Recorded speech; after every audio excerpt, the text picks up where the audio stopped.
not try to hide behind an excuse for why they did not take action, but it does admit that they did not take action.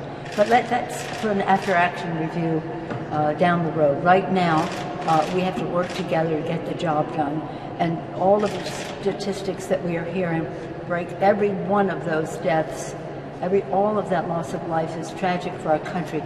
To see the big numbers, though, we have to see what we can do to stop that growth of that number of people dying. And so yesterday, we spent the day, our Democratic members on the phone almost all day, communing with each other, with the press, with everyone we could, to say, Mr. President, implement the Defense Production Act, because our men and women, our first responders, our healthcare providers, our TSA, everyone who comes in contact with is administering to the needs of people who are sick or potentially infected deserves our help. How can we be worthy of praising them, of praying for them, of thanking them, if we are not giving them what they need, the personal protective equipment that they need to do their jobs, and the ventilators to save the lives that they are there to save? This is something that, regardless of what went before, that we in the here and now have to address. The President can do that by implementing the Defense Production. Well, we're all in this together. Why the President doesn't take action, you're just going to have to ask him about that. But what we had in our House bill, which was rejected by the Senate in this most recent bill, was directing the President to implement the Defense Production Act. That is one thing that will make a difference in saving lives and protecting those who are ministering to the needs. Pope Francis said last week, or maybe it's now 10 days ago, that his world prayer was for God to enlighten those who have a responsibility for the common good, that we would take responsibility for those in our care. That's what we have to do. And again, what these states do and why they're not using common sense to protect their people is a subject between the governors and their population. But as you say, it has an impact on all of us. And so that's why, and we do need another bill, much of it to help the states and localities to meet the needs of their people. We had $150 billion in the bill that the President just signed. That is simply not enough, unfortunately. We had 200 in our bill, but 150, even the 200 would not have been enough. So what we're doing now is we're calling upon the President to make sure that people have the personal protective equipment for themselves to protect the people they're ministering to, and the ventilators and other equipment that is needed. A. B, we want to make sure that all Americans understand the opportunity that is in the CARES bill for them, if they're unemployed, if they're a small business, if they, in any of the aspects that legislation can be helpful to them. We're calling upon the administration to release the funds as soon as possible. And again, whether it's direct payment or assistance for small business, the list goes on. And now, in the first bills we passed, it was about recovery. The CARES bill was about mitigation for the damage to our healthcare system, to the health and the well-being of the American people, and also mitigation to our economy. And we still carry forth emergency mitigation as we go into the next phase, which is recovery. And today, with over 200 reporters on the phone, Chairman Peter DeFazio, Chairman Frank Pallone, and our distinguished witness, Mr. Clyburn, and I put forth our recovery piece of this that related to how we have to invest in this next bill in the infrastructure of America. When we're talking about meeting health needs, community health centers, when we're talking about water, clean water, and the rest, investing heavily in clean water in the legislation. And when we're talking about broadband, when we're talking about all that means in tele-education, telemarketing, medicine, the list goes on about how dependent people are now on the internet, and we have a big investment in broadband to address underserved areas, rural or inner city, wherever it is. And then mobility, transportation. We had $25 billion in the CARES Act, but that's not enough to meet the mobility needs of getting product to market, getting people to work those who are essential workers, and then to do even more as this tragedy unfolds. So we're very, very pleased with the aspects that we put forth today as they directly relate to the coronavirus challenge that we have. Said, are you willing to wait? Well, the fact is that we will be waiting because we are out of session because of shelter in place and other realities of life, but doesn't mean that we can't be ready. We put forth our infrastructure bill, more than just this. We have education and housing, which will be unfolding very soon as well, perhaps tomorrow on some of it. But in terms of that, we can see what is working. We know already that we need more for state and local government. We know already that we'll need more for the National Institutes of Health.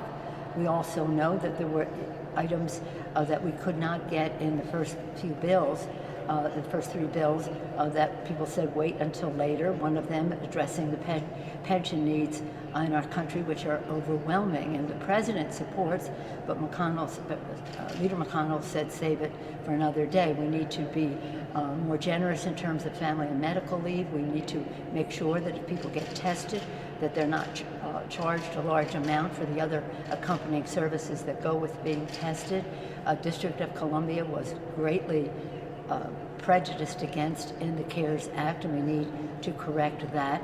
The list goes on, but again, it's I said a down payment, and I meant a down payment. We need to do much more, as well as invest into the recovery.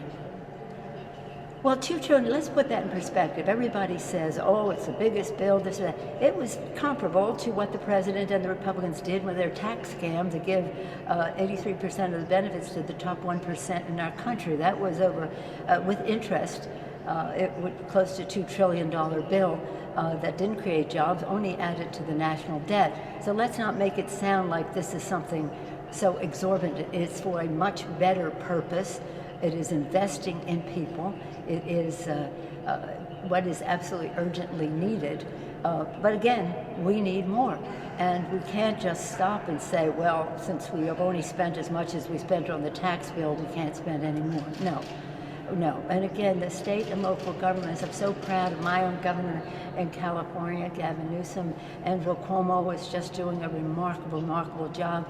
Governor Hogan, a Republican chairman of the National Governors Association, speaking truth about what the challenge is. The governors and the cities, municipalities need resources. They have a job to do without the coronavirus. So with this additional challenge, they need more resources, and we should be able to do that and consider them investments.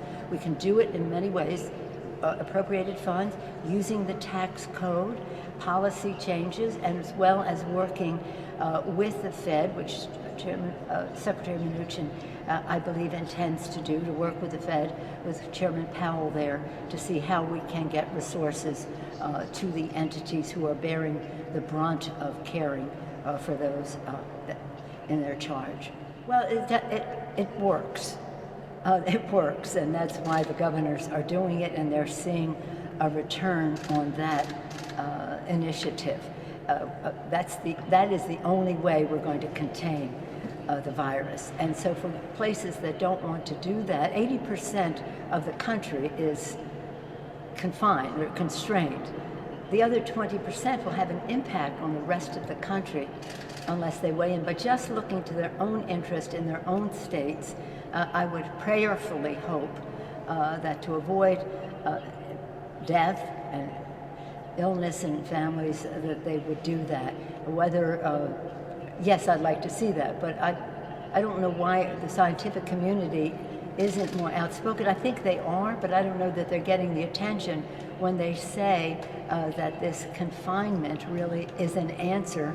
And if you look at countries that have been through this, that was one of the ways that they were able to reduce the increase in the spread of the virus, in fact, to reach a better place with it. So it is an answer, but we have to do more. And in our first bill, we had an enormous amount of money for a cure, hopefully soon, and a vaccine, which will take longer. I'm glad Dr. Fauci is there. He understands this very well. For 3 or more decades, he's been working on these issues. But the fact is that there's some political decisions that have to be made, and they have to be made in a timely fashion. The delay and denial does cost lives. Let's say this: we passed our first bill. You probably remember us describing it as testing, testing, testing. March 4th.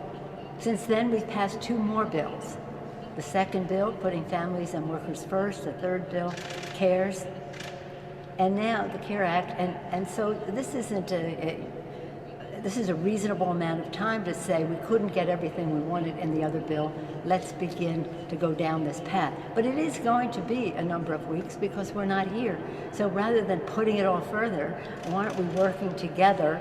That's the way I like to do it, just have the 4 corners, House and Senate, Democrats and Republicans, putting together the bill, again with the president's folks at the tables to see what he would be willing to sign, so that we're not losing time. This is a time and place in our history that, well, it's over 100 years since we've had such a pandemic, over 100 years. But the assault on the lives and the livelihood of the American people is just, well, we just don't even know how big it is. But you know what? We have to be ready. We have to be ready. And there's no question that we need more broadband, we need clean water, we need to have more community health centers, we need more resources for the National Institutes of Health, we need money for other hospitals and other health institutions serving the needs of people at this sad time. We need the cities and states to not be going into deficit because they are helping their people. Well, I pray that he does, and I certainly hope so. And the figures that are out there are certainly staggering, even having an impact on him. But I do think that the testing is essential. You're never going to be able to know what the challenge is unless you have the testing. And it has to be accurate testing. And for some reason, the administration ignored the WHO test, decided to do their own. They weren't accurate. Again, the beat goes on. But again, that's for an after-action review. Right now, the president knows that we need more testing. That goes into the category, though, of equipment. Let's have the Defense Production Act insist that businesses will turn their attention and their assembly lines to testing materials, all of the personal protective equipment, ventilators, and the rest. It's a market opportunity. People aren't buying things because they can't go out, or they're buying things online, but our economy is suffering because of that lack of consumer participation. This is something people have money for, want to buy. Just take advantage of the market opportunity if you have no compassion in your heart. I think that people do. I think America's heart is full of love. I think that everybody sees that we're in this together, that we're trying to work together to get it done. But we can't ask people, healthcare professionals, others who are working with those who are infected, to risk their lives to save someone's life, and at the same time not be able to even go home because of the infectious atmosphere in which they are working. Let's just embrace the opportunity that is there. Let's get that equipment. As I say, each one of us has to make a judgment if we are worthy to even give thanks, declare them heroines and heroes for those who are doing this job, unless we're doing everything in our power to make it safer for them to do so. That's a way of saying thank you. Earlier, it was the prayer of St. Francis. Pope Francis. St. Francis is the patron saint of my city of San Francisco. Pope Francis has his world prayer that God will enlighten those who have responsibility for the common good, that they will take responsibility for those entrusted to their care. When I finished the prayer, Secretary Mnuchin said, "You've quoted the Pope, I'll quote the markets." So again, we have to have a balance in what we do, recognizing all the responsibilities we have to the lives and the livelihood of the American people.